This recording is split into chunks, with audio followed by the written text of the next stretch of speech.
Hello guys, कैसे हो आप लोग। जैसा कि आप लोग जान रहे हो कि मेरा आरसीसी का लेक्चर चल रहा है, जिसमें मैं बॉन्ड्स एंड डिटेलिंग्स पढ़ा रहा हूँ। मैंने लास्ट क्लास में स्टीरअप का हुक्स पढ़ाया था, बेंड और हुक्स। आज मैं आगे बढ़ाऊँगा। उसमें हमारा एक टर्म आता है स्पेसिंग, जैसा कि आप लोग स्क्रीन पे देख रहे होगे। स्पेसिंग बोले तो सरिया के बीच का जो, या स्टीरअप के बीच का जो स्पेसिंग होता है ना फ्रेंड, उसको स्पेसिंग बोलते हैं। तो चलिए फ्रेंड, वीडियो को आगे बढ़ाते। और जो जो हमारे चैनल पे नया जुड़े होंगे आज, वो मेरा जाके पीछे का लेक्चर देख ले, नहीं तो समझ में नहीं आएगा। मेरा वीडियो आरसीसी का लेक्चर ये 38 के आसपास है। तो आप लोग से रिक्वेस्ट है कि जो नया जुड़े हैं, न्यू जुड़े हैं मेरे चैनल से, वो जाके पीछे का लेक्चर देख लें। और अगर न्यू जुड़े हैं तो मेरा चैनल को सब्सक्राइब करें, लाइक करें और शेयर करें। ओके, आप लोग का ज़्यादा मैं टाइम नहीं लूँगा, मैं वीडियो को स्टार्ट करूँगा। चलिए आइए देखते हैं। अब ये स्पेसिंग क्या है। तो स्पेसिंग तो फ्रेंड आप लोग पढ़े होंगे या जानते होंगे। मैं आप लोग को दिखाता हूँ, एक एक करके दिखाता हूँ स्पेसिंग क्या है। ये देखिए, ये हमारा क्या लिखा हो कि minimum vertical spacing, SV vertical spacing. एक मतलब मिनिमम वर्टिकल बोलने का, एक ऊपर जब जाएगा, वर्टिकल मतलब ऊपर जाएगा, यहाँ सरिया, यहाँ सरिया, यहाँ सरिया, यहाँ सरिया, अभी ऊपर जा रहा है सरिया। तो उसमें जो मिनिमम वर्टिकल स्पेसिंग क्या होगा फ्रेंड, ये देखिए, मैक्सिमम ऑफ, क्या लिखा हूँ मैं, लार्जर बार डायमीटर, या फिर 15 mm, या फिर 2/3 of maximum size of aggregate. Yes, ये तीनों में जो लार्ज होगा ना गाइस, ये तीनों में लार्ज, ये तीनों कंडीशन फुलफिल होना चाहिए। तीनों फुलफिल होने के बाद जो लार्ज होगा उसको हम vertical spacing consider. Vertical minimum याद रहे फ्रेंड, ये नहीं कि वर्टिकल सिर्फ, वो मिनिमम का बात कर रहे हैं। बाकी तो एज पर डिजाइन, हमारा डिजाइनर लोग जितना स्पेसिंग लेना चाहिए, या लोड कितना आ रहा है, कितना सरिया लग रहा है उसमें, कभी कभी बंडल ऑफ बार भी लगते हैं। अगर सिंपल स्ट्रक्चर है तो उस नो कोई बात नहीं है। अगर कोई क्रिटिकल स्ट्रक्चर है तो उसमें बंडल ऑफ बार देते हैं, स्पेसिंग क्लोज करना पड़ता है। तो ये मैं एक जो स्टार्टिंग में पहले भी बोल चुका हूँ कि बेसिक कॉन्सेप्ट क्लियर कर रहा हूँ पहले आप लोग को आरसीसी का। तो ये बेसिक कॉन्सेप्ट में जो मिनिमम वर्टिकल स्पेसिंग है उसका बात किया। तो अब आप लोग समझ गए होंगे कि क्या होगा वर्टिकल स्पेसिंग। जैसा कि मैं फिगर में भी बना रखा हूँ, लार्जर बार डायमीटर। लार्जर बार डायमीटर कहने का मतलब क्या हुआ फ्रेंड, अब ये देखिए, इसमें मान लिए 12 का सरिया, ये 10 का है बीच में, ये मतलब चारों कॉर्नर पे मान लिए 12 का सरिया है, और ये बीच में 10 का है, फिर 10 का है, फिर 10 का है। तो ये दोनों में जो बड़ा लार्जर बार डायमीटर, ठीक है ना, तो 12 ले लेंगे, फिर 15 mm, उसके बाद 2/3 of maximum size of aggregate. समझ गए? ओके, ये तो आप समझ गए होंगे। अब फिर आ गया ये हमारा दूसरा केस क्या है। यस, ओके, हमारा दूसरा केस अभी चलेंगे हम दूसरा केस पे। अभी क्या कर रहा है, minimum horizontal spacing. Yes, confuse नहीं होना है फ्रेंड, वहाँ पे मैं मिनिमम वर्टिकल स्पेसिंग का बात कर रहा था, जब ऐसे ऐसे जाएगा सरिया। अब मैं हॉरिजॉन्टल स्पेसिंग का बात कर रहा हूँ। हॉरिजॉन्टल स्पेसिंग का बात कर रहा हूँ बोले तो सरिया ऐसे ऐसे ऐसे ऐसे जाएगा हॉरिजॉन्टली, एक होता है वर्टिकली। तो यहाँ पे भी क्या कह रहा है कि बार डायमीटर, अब देखिए कहीं कहीं क्या होता है ना फ्रेंड, यहाँ पे क्या लिख दिया, bar diameter maximum size of aggregate plus 5 mm। अभी देखिए बार डायमीटर कहने का यहाँ पे क्या लिखा था, लार्जर बार डायमीटर। बार डायमीटर कहने का मतलब ये हो गया फ्रेंड कि इसमें जो है ना एक साइज का सब बार लगा है। यहाँ पे मान लिया कि मैं 16 ले रहा था तो ये 12 ले रहा था, लेकिन यहाँ पे ये भी 12 है, ये भी 12, ये भी 12, ये भी 12 और बीच का भी जो है 12 है। तो अगर जब डाया सेम हो जाएगा फ्रेंड, डाया बार का सेम हो जाएगा हर जगह, कॉर्नर पर भी बीच में भी, तो जो होराजेंटल जो हम लोग का स्पेसिंग होगा, मैक्सिमम ऑफ बार डायमीटर और maximum size of aggregate plus 5 mm। Okay, ये है यहाँ पे देखिए, कंफ्यूज नहीं होना है, ये मैक्सिमम ऑफ कह रहे हैं लेकिन ये है क्या, मिनिमम होराजेंटल स्पेसिंग। तो ऐसा नहीं कंफ्यूज हो जाएगा कि यहाँ पे मिनिमम लिखा है यहाँ मैक्सिमम क्यों। ये दोनों कंडीशन में जो मैक्सिमम आएगा वही हमारा मिनिमम होराजेंटल स्पेसिंग हो जाएगा। यस, ओके, फिर आगे देखते हैं। इसी में एक और है केस, 2 केस होता है होराजेंटल में। अभी देखिए, हाँ जो मैं वहाँ पे समझा रहा था ना, अभी देखिए यहाँ पे आप लोगों को कन्फ्यूजन ना हो, पहले ही मैं बता दिया। अभी देखिए यहाँ पे क्या लिख दिया, लार्जर बार डायमीटर, यहाँ पे तो सिर्फ लिखा है बार डायमीटर। तो अब देखिए फ्रेंड, यहाँ पे मैं कलर भी अलग अलग बना रखा हूँ। ये मान लिए 20 का सरिया है, ये 20 का है, 20 का है, 20 का है। कॉर्नर पे अगर 20 का सरिया है तो ये 16 का है फ्रेंड बीच में। तो अब भी तो 2 सरिया हो गया ना, एक 20 का एक 16 का। तो ये लार्जर बार डायमीटर ये वाला लेंगे, 20 वाला लेंगे। और क्या, maximum size of aggregate plus 5 mm।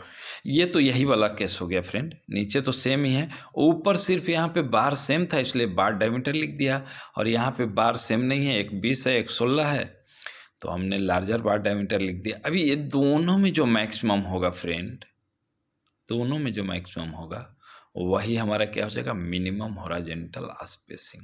Okay friend, ये 2 टाइप का स्पेसिंग जो है, एक होराजेंटल और एक मैक्सिमम। बेसिक में हमारा यही है फ्रेंड, बेसिक जो हमारा होता है, बेसिक में हम यही क्लियर करते हैं कि हमारा जो होराजेंटल स्पेसिंग निकालते हैं कि मैक्सिमम स्पेसिंग निकालते हैं। तो शायद आप लोग समझ गए होंगे, कोई कन्फ्यूजन नहीं होगा। हाँ, जितना अच्छा से मैं एक्सप्लेन किया हूँ तो मुझे नहीं लगता कि कोई कन्फ्यूजन होना चाहिए। अगर कोई कन्फ्यूजन होगा फ्रेंड तो आप लोग नेक्स्ट लेक्चर में, नेक्स्ट वीडियो में आप लोग जो है कमेंट करके बताना, वीडियो में मतलब चैट बॉक्स में कमेंट करके बताना, और मैं नेक्स्ट देख के मैं उसका वो दूंगा, एक्सप्लेनेशन दूंगा मैं। और एक रिक्वेस्ट है आप लोग से फ्रेंड, अगर मेरे चैनल से कोई नया स्टूडेंट जुड़े हैं तो प्लीज़ मेरा चैनल को सब्सक्राइब करें, लाइक करें और बेल आइकन दबाना ना भूलें। और मेरा पीछे का जितना भी लेक्चर है वो जाके एक बार देख लें, क्योंकि ये बीच से आप देखोगे तो समझ में नहीं आएगा। आप 1 बाय 1 करके मेरा चैनल से जाके सारा लेक्चर देख ले फ्रेंड, तब जाके यहाँ पे आओगे तो आपको समझ में आएगा। ओके फ्रेंड, आगे बढ़ते हैं।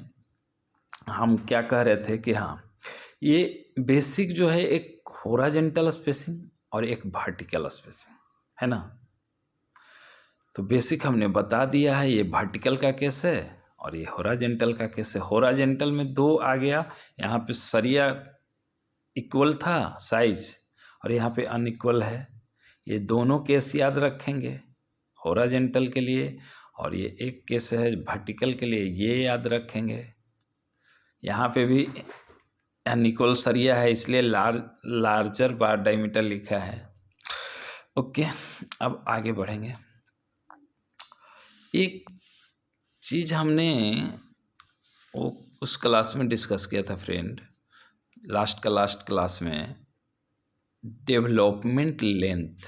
यस, हमने क्या डिस्कस किया था, डेवलपमेंट लेंथ LD, है ना। तो अभी देखिए हमारा वो जो होता है ना फ्रेंड बीम, एक होता है सिंपली सपोर्टेड, एक कैंटिलीवर, एक कंटिन्यूअस। तो वो सारा का एक जो हमारा केस है एट सिंपली सपोर्टेड, जहाँ पे हमारा सिंपली सपोर्टेड जो ये देखिएगा, ये देखिए, आप लोग देख पा रहे होंगे शायद, मैं फ्री हैंड से बना रहा हूँ फ्रेंड।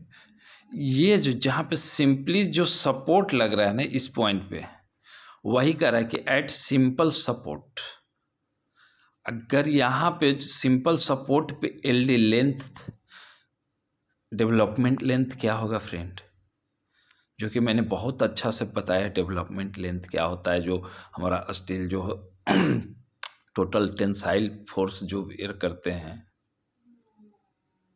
उसको देने के लिए हमने अच्छा फार्मूला भी बताया डेवलपमेंट लेंथ का लास्ट क्लास में। अगर कोई न्यू बंदा जुड़े हैं यहाँ पे तो प्लीज़ जाके डेवलपमेंट लेंथ का हमारा चैनल से क्लास देख लें, समझ में आ जाएगा। तो ये जो कह रहा है ना कि एट सिंपल सपोर्ट पे एलडी जो है, एलडी डेवलपमेंट लेंथ क्या होगा फ्रेंड, लेस देन, इक्वल भी हो सकता है, लेस देन भी हो सकता है। क्या 1.3 m1/v, भी तो आप जान रहे हो shear force at that point. L not तो जान रहे हो फिर डिस्टेंस बिटवीन कॉन्ट्रा फ्रैक्चर या जीरो मोमेंट, ये मैंने बहुत अच्छा से डिस्कस किया उसी में डेवलपमेंट लेंथ वाला क्लास में। तो प्लीज़ जाकर पीछे जिनको नहीं पता है वो देख सकते हैं। और ये bending moment at that point m1। तो ये याद रखना फ्रेंड, ये डेवलपमेंट लेंथ का एक पॉइंट छूट गया था जो कि आज मैंने कवर किया। और एक पॉइंट और छूटा हुआ है उसी का, एट पॉइंट ऑफ इन्फ्लेक्शन या कॉन्ट्रा फ्रैक्चर, जो मैं बता रहा हूँ मैं वहाँ पे मैं अच्छे से वो एक डायग्राम बना के बताया हूँ। जो नहीं देख पाए हैं हमारा पीछे का वीडियो, या जिनको समझ में नहीं आ रहा है वो प्लीज़ जाके पीछे का वीडियो देख लें डेवलपमेंट लेंथ। और उससे पहले मैंने स्टार्ट किया था पॉइंट ऑफ कॉन्ट्रा फ्रैक्चर वाला पार्ट, जो किया था सारा है पीछे पढ़ाया हुआ, आप लोग प्लीज़ जाके देखें। अब ये देखिए एट पॉइंट ऑफ इन्फ्लेक्शन या कॉन्ट्रा फ्रैक्चर, तो मैंने ऐसा बोला था फ्रेंड, एक बीम बनाया था जहाँ पे हमारा बेंडिंग मोमेंट साइन चेंज, यहाँ पे तो साइन चेंज नहीं करेगा, अगर वो लगा तो ये पॉजिटिव तो पॉजिटिव। अगर जहाँ पे दो चीज़ आते हैं फ्रेंड, जैसे ऐसे मान लिया कि एक यहाँ पे जा रहा है, फिर एक यहाँ आ गया, फिर एक यहाँ आ गया, मान लिए ये पॉजिटिव है और ये नेगेटिव है, तो हमारा साइन चेंज कहाँ पे किया, इस पॉइंट पे। तो ये जो हमारा पॉइंट हो गया ना, यही हमारा हो गया पॉइंट ऑफ इन्फ्लेक्शन और कॉन्ट्रा फ्रैक्चर, और जीरो बेंडिंग मोमेंट यहाँ पे भी कह सकते हैं। तो वही कह रहा है फ्रेंड कि एट पॉइंट ऑफ इन्फ्लेक्शन और कॉन्ट्रा फ्रैक्चर पे क्या होगा हमारा development length, less than equal m1/v। Confuse नहीं होना है, देखिए यहाँ 1.3 m1/v है सिंपल सपोर्ट पे। ये फार्मूला डायरेक्टली एक नंबर में आता है दोनों फ्रेंड, इसलिए मैं आज कवर किया, वहाँ पे छूट गया था। तो प्लीज़ आप लोग ध्यान से थोड़ा इसको देखें, एलडी क्या होता है एट सिंपल सपोर्ट पे और एलडी क्या होता है at point of contraflexure. m1/v plus L naught, ये एक नंबर का आएगा फ्रेंड, पूछ देगा LD at inflection point, LD at simple support point. तो ये याद रखें फ्रेंड, ये बहुत ही इम्पोर्टेंट मतलब फार्मूला है दो, जो मैं यहाँ पे कवर किया, मुझे लगा कि इसको बताना चाहिए, वहाँ पे छूट गया था। Okay friend, that's all about bonds and detailing. मैं नेक्स्ट वीडियो में कोई और न्यू चैप्टर के साथ आप लोग से मुलाकात होगी। मैं basic concept of bonds and detailings में मतलब करीब करीब मैं कवर कर लिया हूँ 90 से 95%। अब कुछ एक दो पॉइंट छूट रहा होगा, तो अगर कभी ध्यान में आएगा तो मैं उसको डिस्कस कर दूंगा। From my side that's all about bonds and detailings basic. ये आज हमारा चैप्टर यहाँ पे ख़त्म हुआ। कोई नया अगर बंदा जुड़े हैं, न्यू बंदा जुड़े हैं हमारे चैनल से, तो प्लीज़ मेरे चैनल को सब्सक्राइब करें, लाइक करें और शेयर करें और बेल आइकन दबाना ना भूलें। हम नेक्स्ट वीडियो में कोई और न्यू लेक्चर के साथ आप लोग के साथ वो होंगे। Thanks, bye friend.